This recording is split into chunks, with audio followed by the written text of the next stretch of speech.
If the hot genital strivings with the woman are in your favor, then you don't have to work that hard. If there's attraction, if there's a physical attraction to begin with, a chemistry, you don't have to work that hard.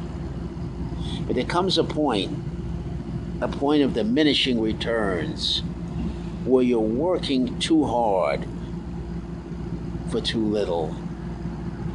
You have to do an assessment every single moment. Where do I stand with this particular woman in this particular situation right here and right now? You have to ask yourself a large series of questions and keep asking those questions. Particularly and especially if you're in a position of a short, small, ugly man with a big belly that has no appeal, no personality, no style, then you have to really monitor yourself. You have to be aware of what's going on every single second. You have to monitor the level of acceptance and non-acceptance. The acceptance is predicated on the non-acceptance. The behaviors, he sees it in the behaviors. He sees it when he looks around and he sees how others. This is the only sense in which comparison makes sense. To become more and more realistic and practical and street smart about what you're doing, about what's going on. And he notices he has to work very hard just to survive in the presence, social presence of the woman. And he looks around, the other guy, he's not working at all. It's coming to him piece of cake. I had one bum, Mr. Mehdi. And Mehdi comes up to me and say, this is why I hate capital. Now Mehdi was from the East, from, I should say, what do you call it? He was from foreign country, Europe. And he said, because of the way I look. Now, he was a pretty boy, TDH. And he said, because of the way I look, it comes easy to me. The women, they come easy to me. But for you, meaning me, you work too hard, man. Why should it be so?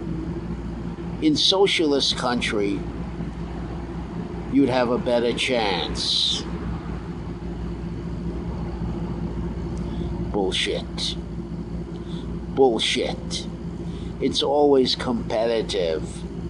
I don't care. Socialist, not socialist, capital, laissez-faire, free marketplace, which isn't really free. But the laissez-faire free marketplace, quote unquote, is the necessary condition to get these needs met. It's not the sufficient condition, because then comes in how you look, how you behave, how prepared you are, what you say, what you do in your particular situation. Nobody has any control over that. Those are the variables. And a socialism that promises you a utopia where you'll know your proper place to go socially. You won't need the experts like a Tony Robbins and his ilk, and the seminars, and motivation gurus, incentive gurus. You'll know where the society will be open to you. Games will not have to be played. Dishonesty will not have to take place. Acting to fake it till you make it won't be the reality anymore. You'll know exactly where to go to fit where you are at in your social role right here and right now. The society would be then transparent to you. If you believe that's possible, I've got a Brooklyn Bridge, and I want to sell, especially to you, very cheap today. The reality is, it's dog down competition, which is inherently unfair, which is inherently cruel, cruel by its nature, which is inherently judgmental, mocking, stereotyping. Period. No escape from that. You can try to act your way around it. You can soft talk your way around it. You can go to your gurus, your gods. They have nothing to offer you because they don't have your care. They don't know you as an individual. They can admonish, lecture, sermonize. They can advise, but they don't know what they're talking about because they haven't been in your shoes, my friend. No, my friend, there's only one way to deal with it. On your own, under your own power. Pick up your own cross and start marching to Golgotha. That's the only way. There is no other way. And when you drop your cross, you better bend down and pick it up on the mockery, humiliation, beating, psychologically, physically, ostracism, all that negativity, which toughens you, which prepares you, and as you work your way through it, bit by bit, and you won't miss a thing. If you're a short, small, ugly guy, you'll be hit with all the shit. All the shit will hit you square in the face. You won't escape a thing, guarantee. Your TDH, your tall guy, has a chance, has a much better shot at it than you do, simply because of the way he looks. It breaks down to that. Period. He can suck the attention out of the room. That's what I'm talking about. Period. He can leave you in the dust. That's why the short, small man is eating the dust and trying to pick up the vacuum of the TDH pretty boy. And TDH laugh at him, put him in pillory, and mock him and blame him. I saw a play it was a long time ago, very relevant to the points I'm raising here. It was called Until the Monkey Comes. And they put the ugly guy in a cage. They make a monkey out of him. He's stripped naked. And your TDHs, your pretty boys, your Hollywood scum, your marketplace beauties, your models, they're all committing lewd, and your hot women, they're all conducting lewd and lascivious acts. And the notion of lewd and lascivious is simply a phony judgment. It means nothing. And they're going to do it, and the monkey's suffering. The monkey's you, the short, small, ugly man, the troll. And the monkey's suffering. They won't let the monkey out till the monkey comes, but the monkey can't touch himself. They've reduced this man to an incredible humiliation. And the great Benny Hill, the comedian, did a wonderful bit where they put Benny in pillory. And everybody was performing lewd and lascivious acts. And Benny suffered. And then they blamed Benny to avoid society's ignorant, intolerant judgments. They blame it on Benny. And they keep their quote-unquote respectability, their moral high ground, and all that other crap, which never existed in the first place.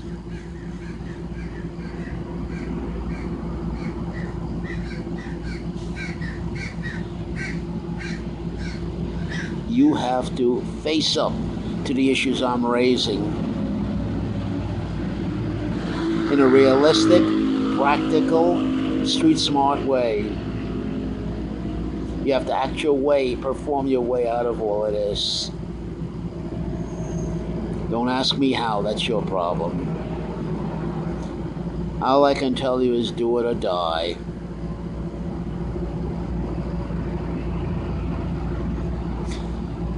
Any promise that of a free lunch is a phony. There are no free lunches. There's no cutting of the corners for us guys that look like the De La Kiki syndrome, the Quasimodo syndrome, the social pariah, the invisible man. TDH, who has the personality and the cutesy wootsy and all that other bullshit, can worm his way in. Short, small, ugly guy. He's disenfranchised. He's laughed at. He's mocked. He's ostracized. He's made fun out of. He's not taken seriously unless he takes their seriousness from them.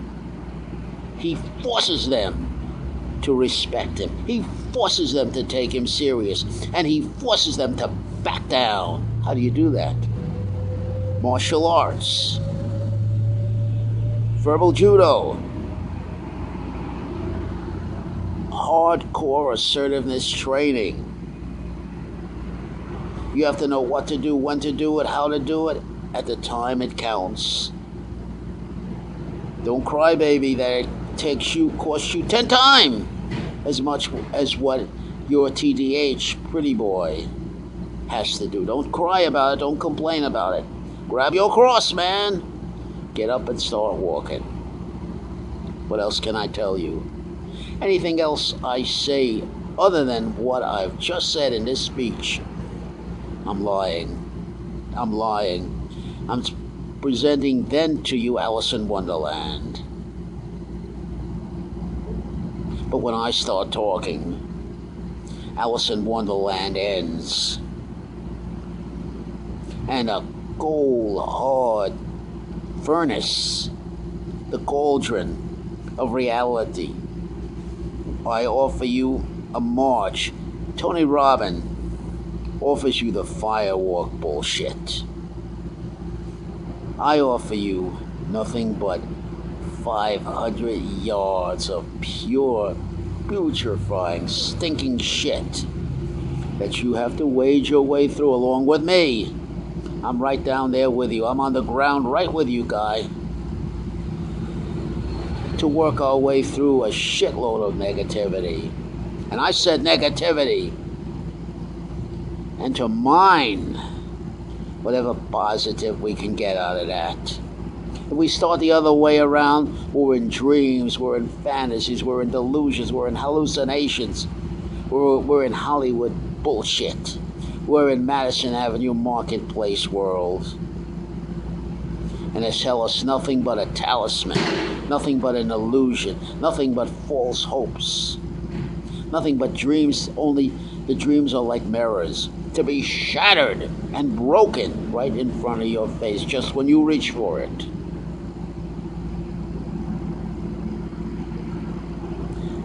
Pat Collins, the hypnotist. I was on stage as a subject, and she always picks on somebody. Listen to this. To be the Romeo. And of course, to entertain the house, she'll pick on the troll, the ugly guy, the short little guy who has no appearance, who has no personality. She knows the house will laugh at this poor man. Well, that little guy, that troll, that man was me. That's right, I was Romeo. And you can guess the rest of the story. On the stage, a nightclub stage, she is low cut. So you can see she had big boobies, tits. And the tits were overhanging, okay? And she waves in Romeo's face. But she give the suggestion to Romeo, I'm Romeo. She say every time you reach out, and Romeo, reach out for them. It's yours, you Romeo. There's a glass partition between us. You cannot get to it. You can reach, but you cannot get to it. Can you imagine how foolish? Now I was stuck. I wasn't hypnotized. I was simulating. Can you imagine how foolish that brought the house down? She knew what she was doing because I'm a little troll. Can you picture this? A little short, dumpy troll. And I'm reaching out. But I can't do nothing because there's a mirror partition. How ridiculous, how stupid I looked. And she's mocking me. And the house is laughing. Benny Hill in pillory.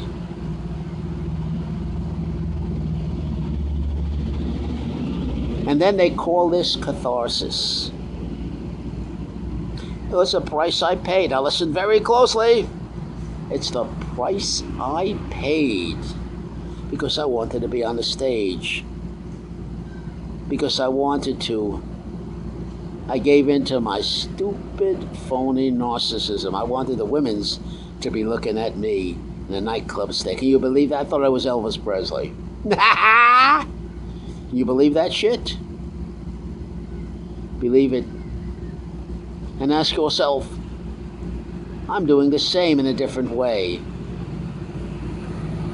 Bad attention is better than no attention. Wrong. Wrong. I see many of my people, my guys, trying to get gratification vicarious pretense. This is what I'm talking about. All you get is, guy, you're being laughed at, you're being mocked, you become psychological social fodder against your back, and that's all you're getting out of it. Wake up, man. Wake up, man. It's a tough, cruel, hard motherfucker of a world out there. We make no gains if we alibi about it. If we try to put perfume over that stench, we make no gains. Rip the perfume off and let's look at the stench. No, that's the 500 yards of pure shit that I'm talking about that you have to crawl through to get to that tunnel. Those are, what is the pure shit? The illusions, the delusions, the lies you've been telling yourself, all the bullshit your society has conned you into believing so that you could feel good about yourself when you shouldn't feel good about yourself. You're a loser. You shouldn't feel good about yourself. You have to get down, balls to the wall, and train hard. Dog down. Martial arts, bodybuilding, boxing. You got to get tough, born again hard. There's no other way.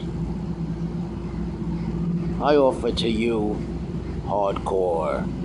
Hardcore training, hardcore thinking, hardcore living. Discipline, maturity. You have to win that in a hot crucible on your own.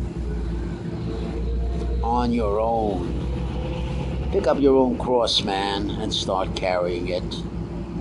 Anything else is a lie, is a fantasy, is a hallucination, is a bag of wind.